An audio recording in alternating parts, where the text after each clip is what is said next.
The Super Mario series is filled to the brim with different games. In the early days, a ton of 2D side-scrollers were released, and later on, a lot of open-world 3D games. However, throughout the years there's only been one original Mario game released on a handheld-only console that uses a more modern design seen in games like Super Mario 64. Super Mario 3D Land, made for the 3DS. Reggie even said at E3 2011 that this is the first 3D Super Mario platformer to be built from the ground up for a handheld system. It is closely based on side-scrolling Mario games, but it is a 3D platformer in the vein of games like Super Mario 64 and Super Mario Galaxy. The game was created by the same development team that worked on the Super Mario Galaxy games and Donkey Kong Jungle Beat, currently part of Nintendo EAD Tokyo. But by the looks of it, they tweaked the game here and there, because in the files there are some interesting leftovers. Stuff like textures, music and sound files, areas, models, and more. So let's have a look at that straight away.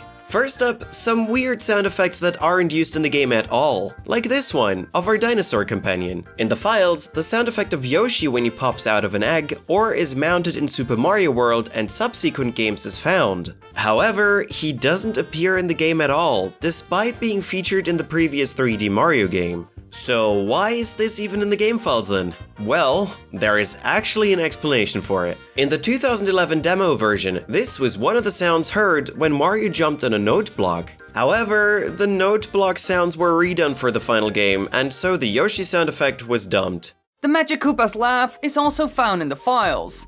However, they never do this in the full game, so it goes unused. It could be that they plan to use this when you encounter the Magikoopa that takes the form of a tanuki-tailed Bowser imposter. However, plans changed and in the end, it wasn't used at all. Certainly an option at least. Now in the files, there is also one piece of music that's quite interesting. A copy of the Superstar theme. It can be found in the music folder and it was presumably used as a test track for the game. Super Mario 3D World also has a duplicate copy of its Superstar theme. This is technically used for some situations where there isn't meant to be any background music playing, but the track isn't actually audible. So it's a bit strange really. Now for some textures and models that went unused in the files. First up, the removed Ghost House entrance. The model Demo Object Demo Core Start Ghost contains a large and very, interesting, textureless white box. It's literally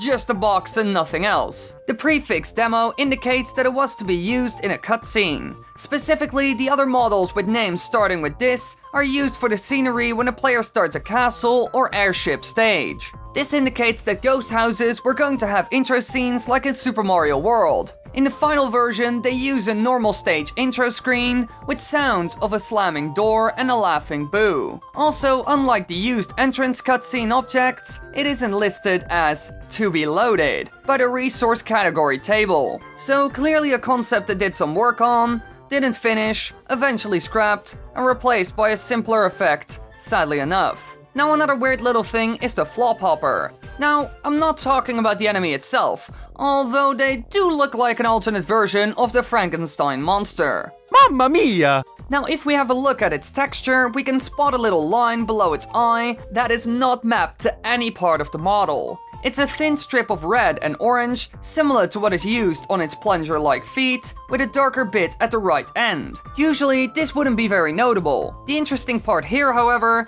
is that it also seems to use a specular map, which is white only. Specular maps are textures that are used to determine the glossiness of objects depending on their grayscale value. White making the surface more diffuse and less glossy, with the surface turning glossier the darker the parts on the texture are. So why even include a texture like this for an object that was meant to only use a white map as a diffuse color? Common practice would be to just use a pixel and scale it over the entirety of the texture. This, along with the fact that this spot isn't even visible in the game, is quite questionable. The model may very well be making use of the texture, but it would be impossible to tell the difference due to the fact that the entirety, except for that one little bit, is white. Also, the main texture has a sizable blue area for the top of the flop hopper's head, complete with a dark gradient meant for shadowing the underside. But the model only makes use of a single pixel in it. So the entire topic regarding its texture just seems like an either incomplete or rushed mess.